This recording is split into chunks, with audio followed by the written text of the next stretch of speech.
Hello my dears, ఈరోజు అర KG పెద్ద రొయ్యలతో తక్కువ గ్రేవీతో ఉండేటువంటి చక్కటి ఫ్రై లాంటి కర్రీని అయితే ప్రిపేర్ చేసుకుందామండి. రొయ్యలు పెద్దగా ఉన్నాయని చెప్పేసి 3 పీసెస్ కింద కట్ చేసుకున్నాను. అర కేజీ రొయ్యలకి ఒక పెద్ద ఉల్లిపాయ కట్ చేసుకున్నానండి. అందులోనే కరివేపాకు, పచ్చిమిర్చి, అలానే పసుపును కూడా యాడ్ చేసుకుని ఫ్రై చేసుకున్నాను. తర్వాత ధనియాలు, జీలకర్ర, అల్లం వెల్లుల్లి అన్నీ యాడ్ చేసినటువంటి మసాలా పేస్ట్ని ఒక టేబుల్ స్పూన్ యాడ్ చేశానండి.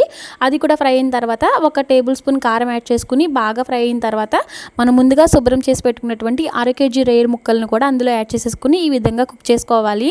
ఈ కర్రీలో మనం ఎక్స్ట్రా వాటర్ ఏమీ యాడ్ చేయని అవసరం లేదు. రొయ్యల నుంచి ఆటోమేటిక్గా కొంచెం వాటర్ అనేది రిలీజ్ అవుతుంది కదా, ఆ వాటర్తోనే మనం సిమ్లో పెట్టుకుని కర్రీ అనేది చక్కగా ఫ్రై చేసుకోవాలి. ఇలా ఫ్రై చేసుకున్న తర్వాత మనకి తక్కువ గ్రేవీతో చక్కగా ఫ్రైలా ఉండేటువంటి రొయ్యల కర్రీ అయితే రెడీ అయిపోతుంది. ఈ కర్రీ వచ్చేసి మనకి ఫ్రైడ్ రైస్లోకి కానీ వైట్ రైస్లోకి కానీ చాలా ఎక్సలెంట్గా ఉంటుందండి. నేను చేసిన విధానం నచ్చితే కనుక తప్పకుండా ట్రై చేయండి. ఒక లైక్ కూడా చేయండి. Thank you for watching.